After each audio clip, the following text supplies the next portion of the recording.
नमस्कार दोस्तों, देव education and news channel में आपका स्वागत है। जैसे कि हमने कल पिछले वीडियो में पढ़ा था फिनेट वर्ब, नॉन फिनेट और ट्रांसिटिव, इंट्रांसिटिव, तो आज की वीडियो में हम पढ़ेंगे वर्ब के फॉर्म के बारे में कि जो वर्ब के रूप होते हैं वो कौन कौन से होते हैं और बनाते कैसे हैं, इनके कुछ नियम होते हैं। कुछ नियम हमें इरेगुलर होते हैं जो हमें डायरेक्ट याद करने होते हैं, कुछ नियम के अनुसार हम वर्ब के फॉर्म को चेंज कर सकते हैं। तो आइए वीडियो को शुरू करते हैं। इसमें हम पढ़ेंगे वर्ब के फॉर्म कि वर्ब के रूप कौन कौन से होते हैं। तो वर्ब के हम फॉर्म पढ़ेंगे। फॉर्म मतलब रूप। वर्ब के रूप होते हैं 5 प्रकार से होते हैं। कौन कौन से होते हैं? 5 फॉर्म होते हैं इसके, first, second, third, fourth, fifth. तो ये जानेंगे कि ये कैसे हम याद करें, इनको एक तरीके से याद करें और एक साथ हम याद बनाए रखें इनको। तो आइए इसमें देखते हैं कि जो B1 होता है, MB1 होता है, उसको क्या बोलते हैं? बेस फॉर्म बोलते हैं। क्या बोलते हैं? बेस फॉर्म बोला जाता है। जैसे इसमें गो दिया है तो गो कौन सा रूप कहलाएगा? MB1 यानी कि मुख्य क्रिया का पहला रूप कहलाएगा। अब जब V2 दिया है यानी वर्ब का जो सेकंड फॉर्म होता है, दूसरा रूप, उसको हम क्या बोलते हैं? पास्ट सिंपल बोलते हैं। पास्ट सिंपल यानी जैसे गो का सेकंड फॉर्म क्या हो गया? बेंट हो गया। तो जो बेंट है वो क्या है? MB2 है, यानी मैन वर्ब का कौन सा फॉर्म है? सेकंड फॉर्म है। अब आगे इसमें दिया गया है क्या? V3 दिया है, तो V3 को हम क्या बोल रहे हैं? पास्ट पार्टिसिपल बोल रहे हैं।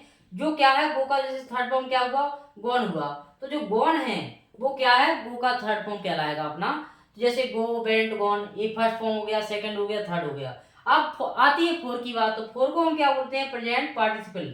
यहाँ पर जो थर्ड को हम बोल रहे हैं पास्ट पार्टिसिपल, और जो फोर है अपना वो प्रेजेंट पार्टिसिपल बोल रहे हैं, जैसे कि गोइंग। अब इसको याद रखना है कि MB4 को हम याद कैसे रखें। तो जैसे आपने देखा होगा कि गो दिया है, गो कौन सा है? अपना फर्स्ट फॉर्म है। अब गो में ING जुड़ा हुआ है। क्या जुड़ा हुआ है? ING, यानी इसका हम छोटा सा स्ट्रक्चर बना सकते हैं कि MB1 में हम ING ऐड करेंगे तो कौन सा रूप बन जाता है? 4 बन जाता है। ये सिंपल सी अपने थोड़ा सा नियम हेल्प हो जाएगा याद रखने में। जैसे मान लो यहाँ पर मुख्य क्रिया दी है, कोई प्ले दी है, तो इसमें ING जोड़ दिया, ये कौन सा फॉर्म बन गया? अपना फोर्थ बन गया, जिसको हम क्या बोल रहे हैं?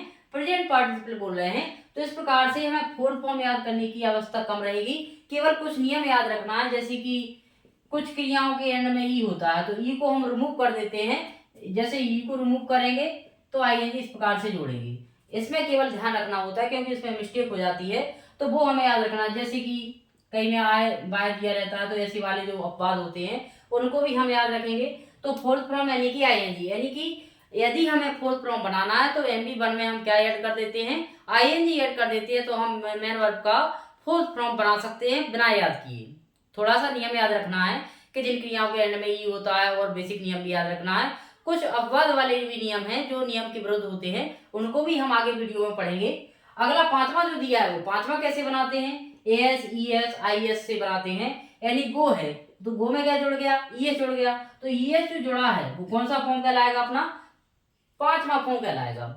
अब जैसे कि प्ले का बनाना है हमें, तो प्ले का हमें फिफ्थ बनाना है तो क्या बन जाएगा? प्लेज हो जाएगा।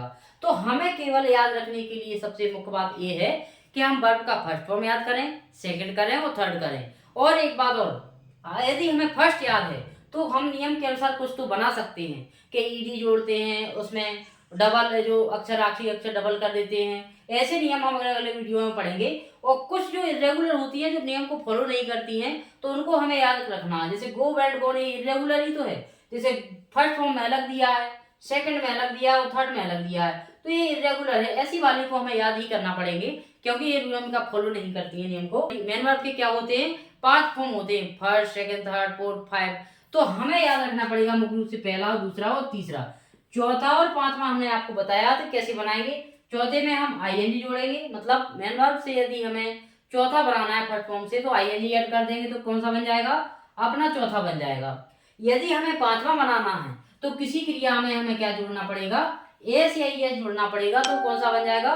पांचवा बन जाएगा। इस प्रकार से आपको सबसे ज्यादा याद क्या रखने की बात है कि आप पहला याद करें, दूसरा करें और तीसरा। कुछ क्रियाओं के आपको हम नियम बता देंगे जिसमें आप फर्स्ट याद करेंगे तो सेकंड और जो थर्ड होता है वो याद रखने की कोई जरूरत नहीं पड़ेगी। यानी नियम याद रखोगे तो आप कोई भी मेन वर्ब को नियम के अनुसार सेकंड और थर्ड में चेंज कर सकते हो। आप ये कुछ दिए हैं, दो इसमें एग्जांपल आगे की वीडियो में डिटेल से पढ़ेंगे। जैसे ईट है तो ईट कौन सा रूप है? अपना फर्स्ट फॉर्म है। जो ईट है, ईट का सेकंड फॉर्म है, वो कौन सा है? सेकंड है। इसको क्या बोलते हैं? पास्ट सिंपल बोलते हैं। MB थर्ड है, जो क्या है? ईटन है इसका। और MB4 ईटिंग। अब आप देखो, इस पर ध्यान से देखें, ईट क्या है, पहला रूप है। और चौथे रूप में क्या जोड़ दिया हमने, आईएनजी, यानी कि स्पष्ट हो गया इसमें कि हमें चौथा रूप बनाने के लिए क्या जोड़ना पड़ता है, वर्ब में आईएनजी जोड़नी पड़ती है मेन वर्ब के फर्स्ट फॉर्म में। और जो पांचवा फॉर्म है उसमें भी हमने क्या किया, पहला ही है लेकिन ऐड क्या किया है, एस। एस या ई जोड़ेंगे तो पांचवा बन जाएगा, यदि हम आईएनजी जोड़ेंगे तो वो अपना फोर्थ फॉर्म बन जाएगा।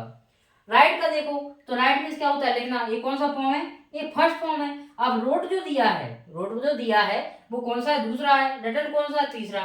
अब राइटिंग में आप देखो इसमें क्या दिया था, पीछे ई दिया था, तो जिन क्रियाओं के पीछे ई होता है और हमें क्या बनाना पड़ता है, चौथा फॉर्म बनाना हो तो ई को हम हटा देते हैं और आईएनजी जोड़ देते हैं। तो इसमें क्या किया हमने, ई को हटा दिया और आईएनजी जोड़ दिया, तो कौन सा बन गया, ये चौथा बन गया। और पांचवें में हमें ई तो इसमें था ही, ऐसा अकेला जोड़ा, तो ये कौन सा बन गया, B5 बन गया।